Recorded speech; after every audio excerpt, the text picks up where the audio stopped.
دین قانون فطرت ہے۔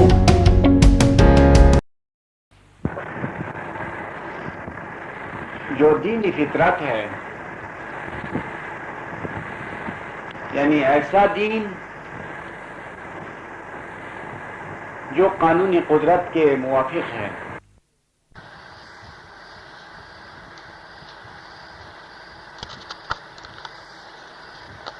بلکہ یہی دین خود قانون فطرت ہے۔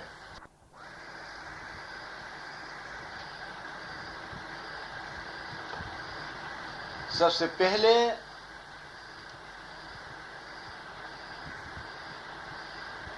یہ دین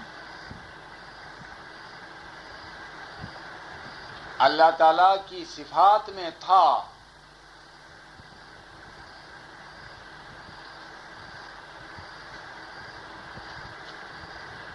یعنی اس مقدس مذہب کی حقیقتیں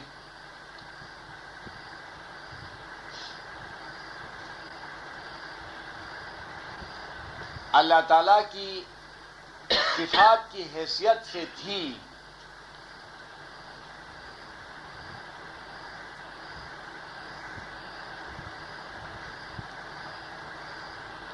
پھر اس کے بعد اس دین کا ظہور حضرت محمد مصطفیٰ صلی اللہ علیہ وآلہ وسلم کے نور کی حیثیت میں ہوا۔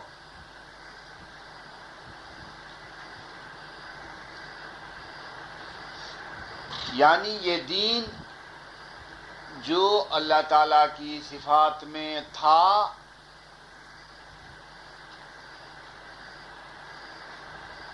ازل میں نور محمدی کی حیثیت سے اس کا ظہور ہوا،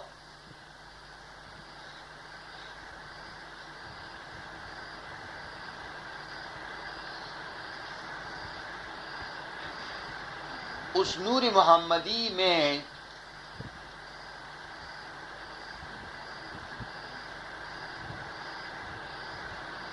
اس پاک دین کی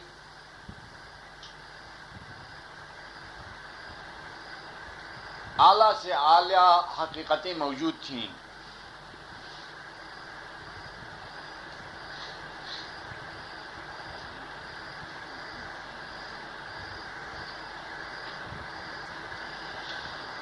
نور محمدی کا دوسرا نام قلم الہی تھا،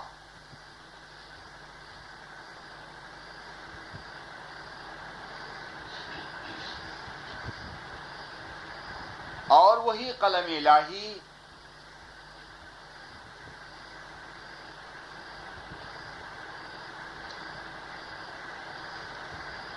عرش اعظم کہلاتا تھا۔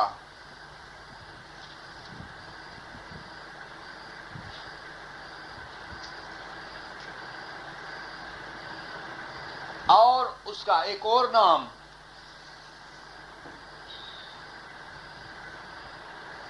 عقل کلی تھا۔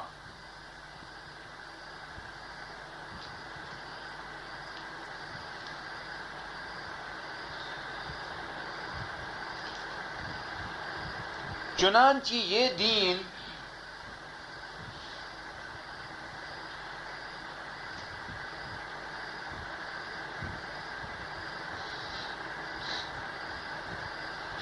سب سے پہلے نور محمدی میں تھا، قلم الہی میں،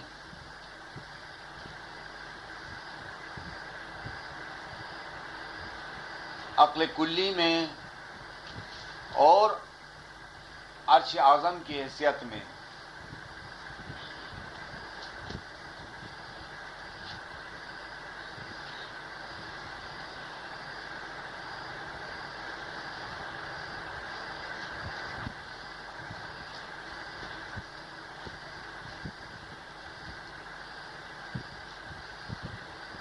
یعنی یہاں یہ سوچنا ضروری ہے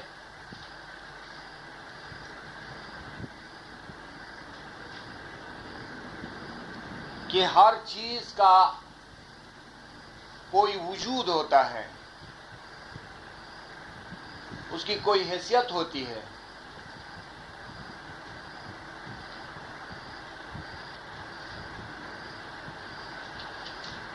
یا یہ کہ ہر چیز کی کوئی شکل و صورت ہوا کرتی ہے.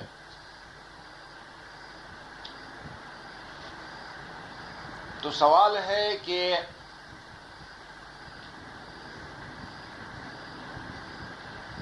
اگر نور محمدی کا ظہور ازل میں ہوا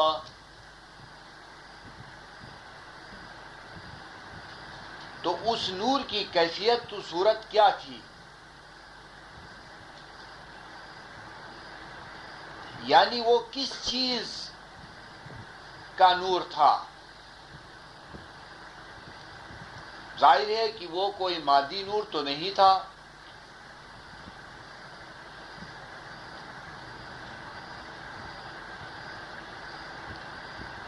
بلکہ عقلی نور تھا اور علمی نور تھا.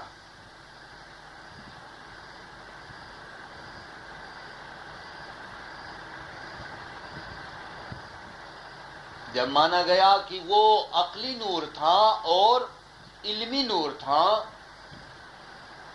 تو اس کی کوئی شکل و صورت اور کوئی حیثیت ہونی چاہیے.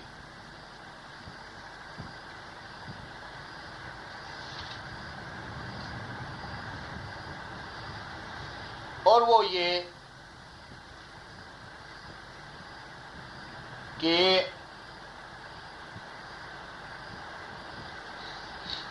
زمانہ آدم سے لے کر قیامت تک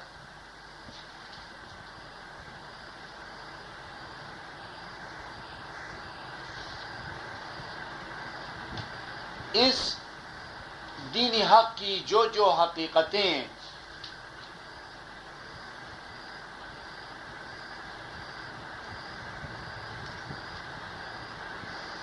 ظاہر ہوتی رہی ہیں وہ سب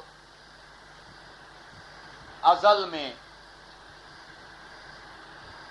نور محمدی کی ہستی میں یکجا تھی.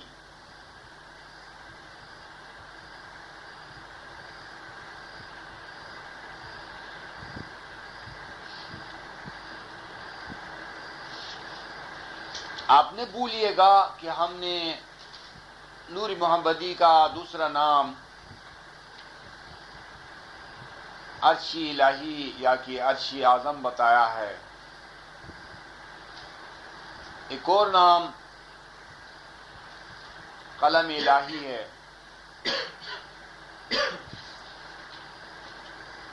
اور چوتھا نام عقل کلی ہے.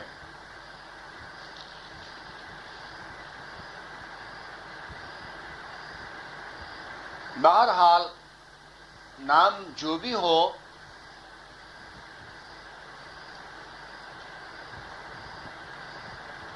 وہ نور تھا اور نور کی ہستی عقلی اور علمی تھی. جیسا کہ آپ جانتے ہیں کہ ہر چیز کی کوئی ہستی ہوتی ہے. بعض چیزیں مادی ہیں یعنی جسمانی، اور کچھ چیزیں روحانی ہیں اور کچھ عقلی. تو عقلی اور علمی کا مطلب ایک ہے.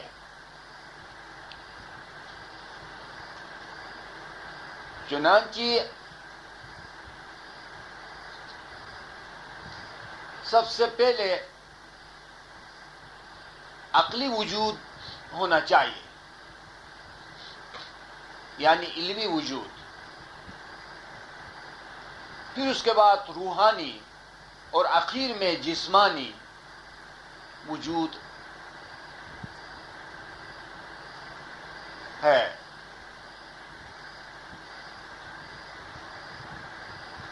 لہذا ماننا پڑے گا کہ سب سے پہلے جو قلم الہی تھا یا کہ نور محمدی وہ عقلی صورت میں تھا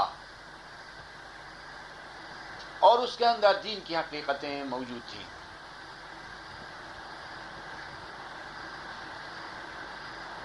اس تذکرے میں یہ بتانا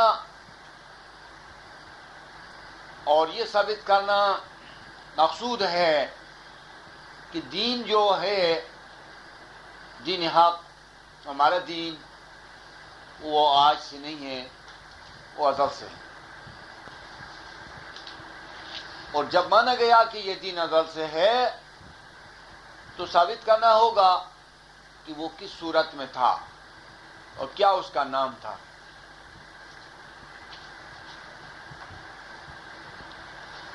اب آئیے دیکھتے ہیں کہ اس کے بعد کیا ہوا.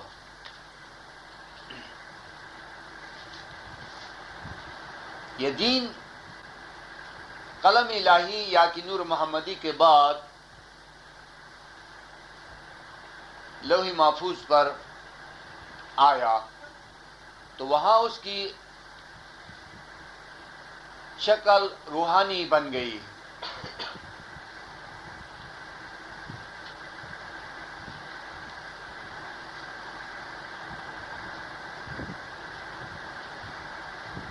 یعنی وہاں جو بھی حقیقت تھی وہ روحانی حقیقت تھی.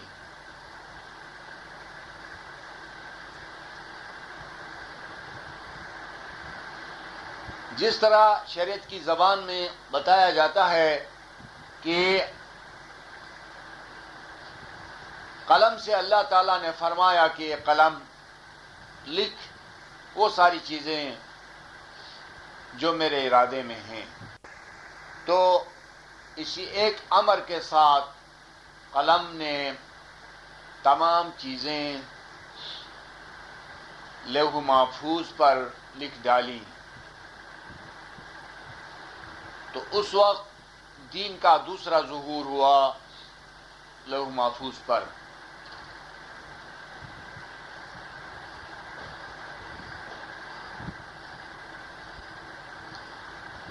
اب یہاں ذرا رک کے ہم یہ بتائیں گے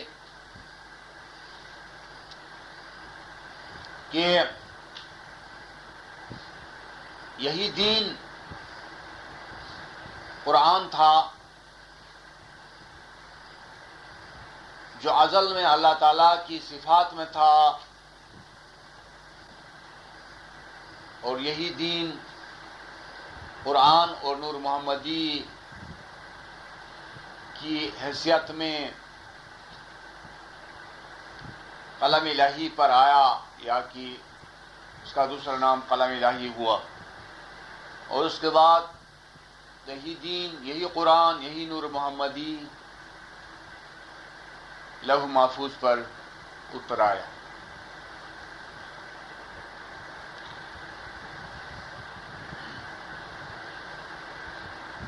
لوح محفوظ سے اس دین کا ظہور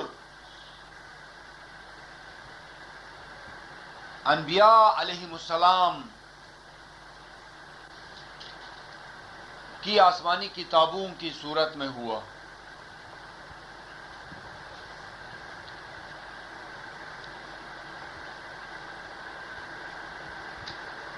اس دین کا تیسرا ظہور وحی کی صورت میں ہونے لگا.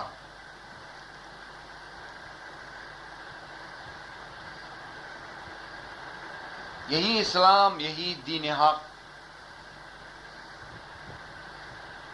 یہی ہمارا مذہب وحی کی صورت میں اب دنیا میں ظاہر ہونے لگا. انبیاء علیہم السلام کی روحانیت میں ظاہر ہونے لگا.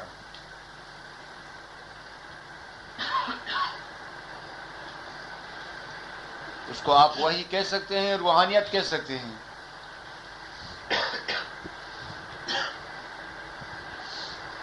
یعنی زمانہ آدم سے آغاز کر کے اس کا ظہور ہونے لگا اور رفتہ رفتہ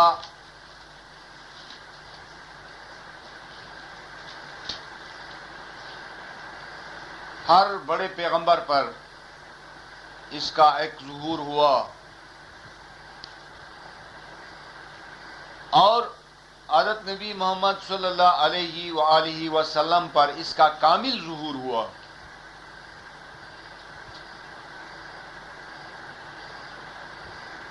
دین حق کا یعنی اسلام کا اور ہمارے مقدس مذہب کا ظہور۔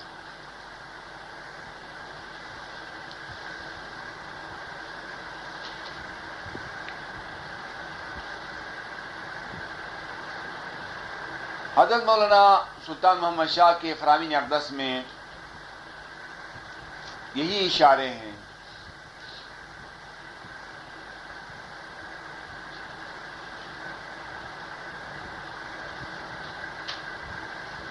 امام علی مقام نے ارشاد فرمایا ہے کہ اسماعیلی مذہب قدیم دین ہے،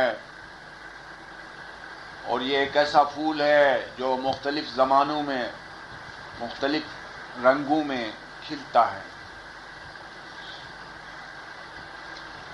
اس ارشاد کا مفہوم یہ ہے۔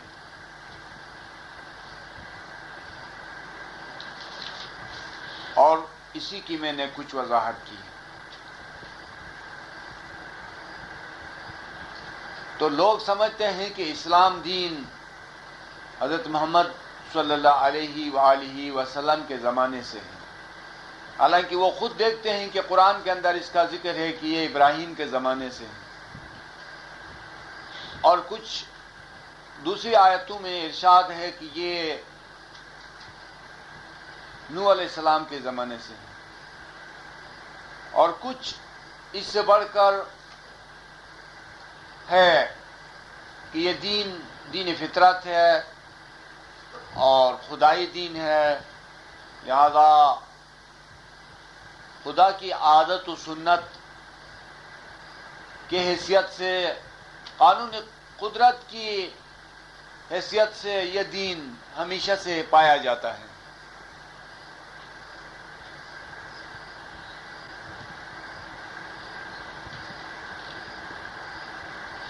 یہاں پر ایک بات بتائیں گے جو اہم ہے، وہ یہ، آپ جانتے ہیں کہ خدا کا بھی دین ہے،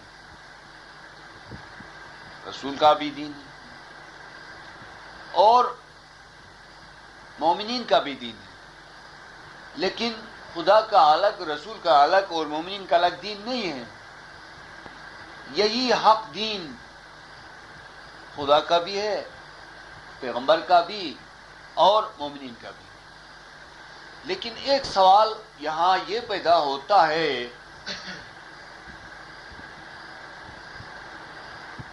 کہ دین اسلام خدا کی کس حاجت کے لیے ہے؟ انسانوں کے لیے دین تو ضابطۂ حیات کی حیثیت سے ہے۔ خدا دین کو کیا کرتا ہے؟ ہمارے لیے دین اس لیے ہے کہ ہم اس دین کے مطابق عمل کریں تو ہم کو کوئی اجر ملے گا، لیکن خدا اجر الصلہ سے بے نیاز ہے، بلکہ وہ خود اجر الصلہ دینے والا ہے۔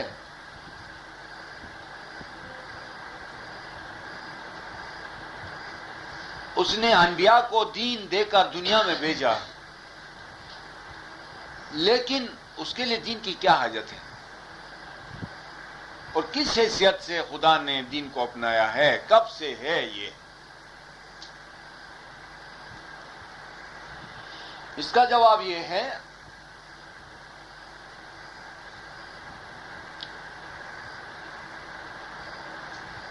اسلام یا کہ دین حق خدا کے لیے اس کی عادت و سنت اور قانون کی حیثیت سے ہے، ضابطۂ حیات کی حیثیت سے نہیں ہے۔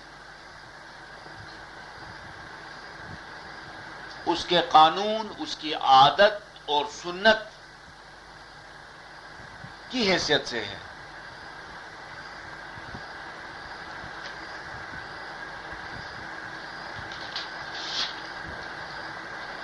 جب مانا گیا کہ اس دنیا کے اندر ایک دین ہے جس کو خدا کی سنت و عادت حاصل ہے، یعنی وہ خدا کی سنت و عادت کی حیثیت سے ہے،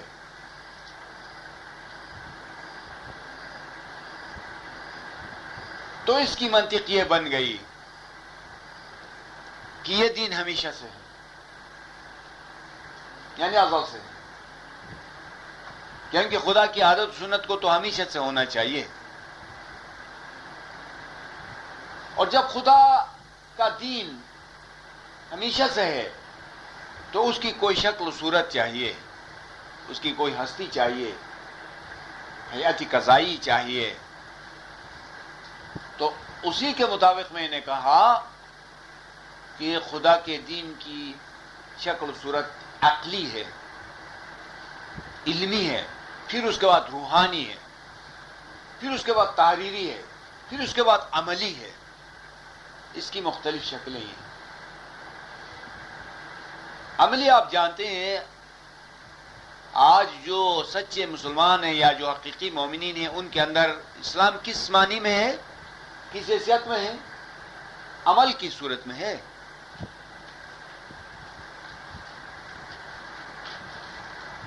اور جب یہ اسلام نازل ہوا تو کس صورت میں تھا؟ روحانیت کی، ہدایت کی، نورانیت کی حیثیت میں، اور لوح محفوظ پر روح کی شکل میں، اور عقل کل میں، عقلی حیثیت میں، علمی صورت میں، اور خدا میں سنت و عادت کی حیثیت میں، اور پیغمبر میں رہنمائی اور ہدایت کی حیثیت میں۔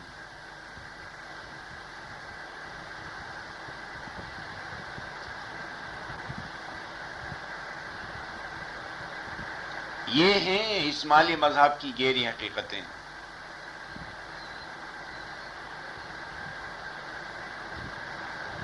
آپ دنیا کے سارے مذاہب میں چھان بین کریں، وہاں آپ کو یہ حقیقتیں نہیں ملیں گی، ایسی گہری باتیں آپ کو نظر نہیں آئیں گی، اور صرف اسماعیلی مذہب ہی ہے جس کے اندر ایسی گہری حقیقتیں ہیں۔ خانہ آباد آپ اپنے عزیز خاکی صاحب کا کہنا ہے کہ انسانی زندگی یا کہ روح کے اس دنیا میں آنے کا مقصد کیا ہے، اور اس کا کیا مطلب ہے؟ آیا یہ صرف جہنم اور بہشت کی غرض کی تکمیل کے لیے ہے، یا کچھ اس میں اور بات ہے؟ یہی ہے نا آپ کا سوال، کچھ ایسا ہے؟ یہ خوب سوال ہے، اس لیے کہ اس کے اندر علم ہے، اس سوال کے تحت علم کا ایک حصہ آتا ہے، یہ سوال علم کو کافی گھیرتا ہے۔ تو آپ نے کہا عزیز من کی مقصد، اور اس کا جواب یہ ہے کہ انسان کے دنیا میں آنے کا ایک مقصد نہیں ہے، بلکہ کئی مقاصد ہیں۔ ان مقاصد میں ایک مقصد اعلیٰ کہلاتا ہے، یعنی دنیا میں آنے کے اغراض بہت ہیں، کئی ہیں۔ آپ جس غرض کو بھی لیں وہ غرض ہی ہے۔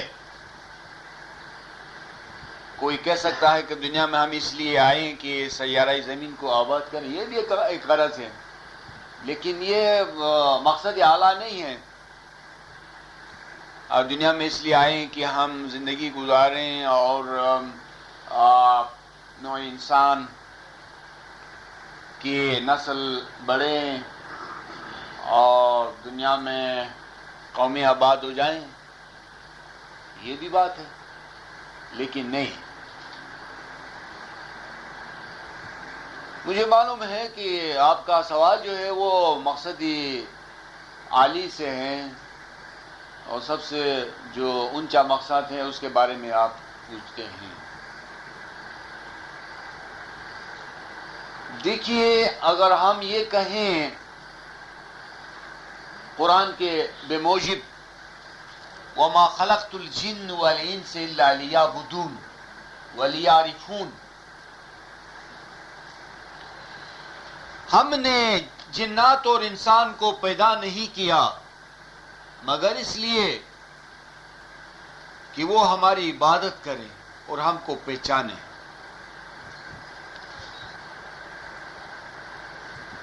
میں یہ دعویٰ کرتا ہوں کہ یہ بھی آخری مقصد نہیں ہے۔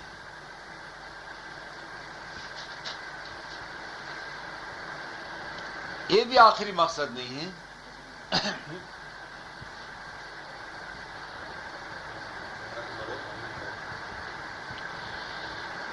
یہ اس لیے کہ اس میں خدا کی حاجت مندی کا ثبوت ملتا ہے، حالانکہ خدا بے نیاز ہے۔ اگر مانا جائے کہ انسان کی تخلیق اس لیے ہوئی کہ وہ خدا کی پرستش کرے اور خدا کو پہچانے، تو اس سے تصور سے خدا کی غرض پائی گئی، ثابت ہوا کہ خدا عبادت کے لیے محتاج ہے، ثابت ہوا کہ خدا معرفت کے لیے، شناخت کے لیے محتاج ہے۔ یہ آخری بات نہیں ہے۔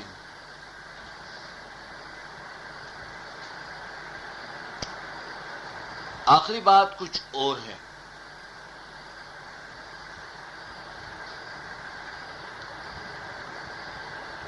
وہ یہ ہے کہ انسان جو دنیا میں آیا وہ اپنی غرض سے آیا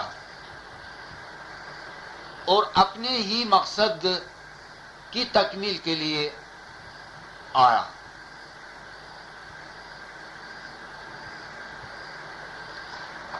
لیکن یہ کہنا بہتر نہیں تھا، یہ زیبا نہیں تھا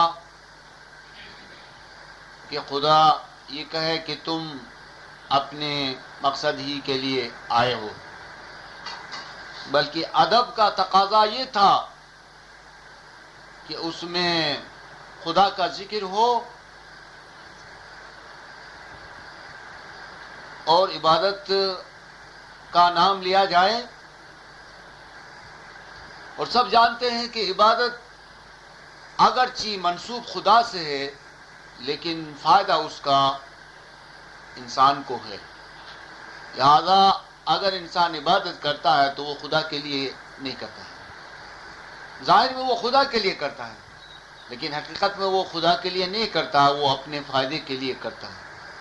اور خدا کی یہ عظیم رحمت ہے کہ اپنے اوپر احسان رکھتا ہے، کہتا ہے کہ تم نے میری عبادت کی، یہ ایک قسم کی رحمت ہے۔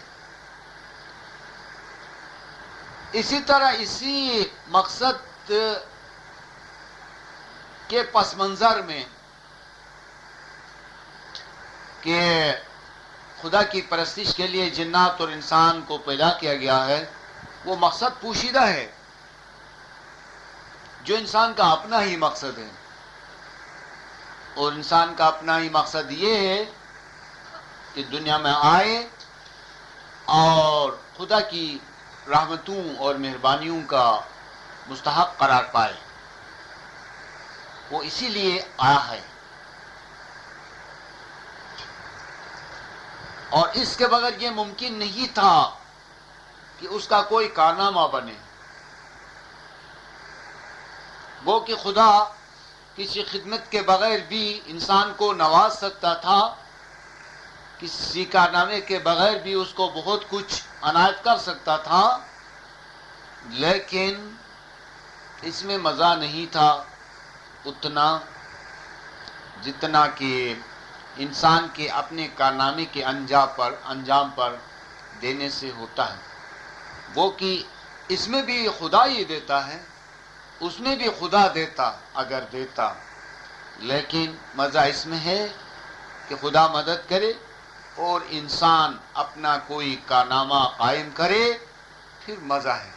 کسی دوسرے کے بنائے ہوئے گلشن میں جا کے سیاحت کریں تو ہم کو تھوڑا سا مزہ آئے گا، اور اگر ہم اپنے ہاتھ سے کوئی گلستان بنائیں، چمن بنائیں، باغ لگائیں اور اس میں جا کے سیاحت کریں تو بہت ہی مزہ آئے گا، بہت ہی مزہ آئے گا۔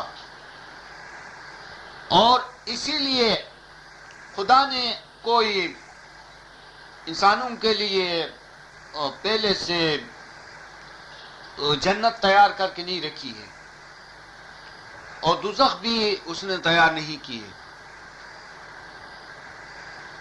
اگرچہ قرآن کا یہ ارشاد ہے کہ اعدت تیار کیا گیا ہے، دوزخ کے بارے میں بھی فرمایا گیا ہے اور بہشت کے بارے میں بھی فرمایا گیا ہے کہ دوزخ جو ہے وہ بدکاروں کے لیے تیار کی گئی ہے اور جنت جو ہے وہ پرہیزگاروں کے لیے تیار کی گئی ہے۔ لیکن مطلب اس کا یہ ہے کہ ان کے اپنے اعمال ہی سے دوزخ بھی تیار ہو جاتی ہے اور بہشت بھی۔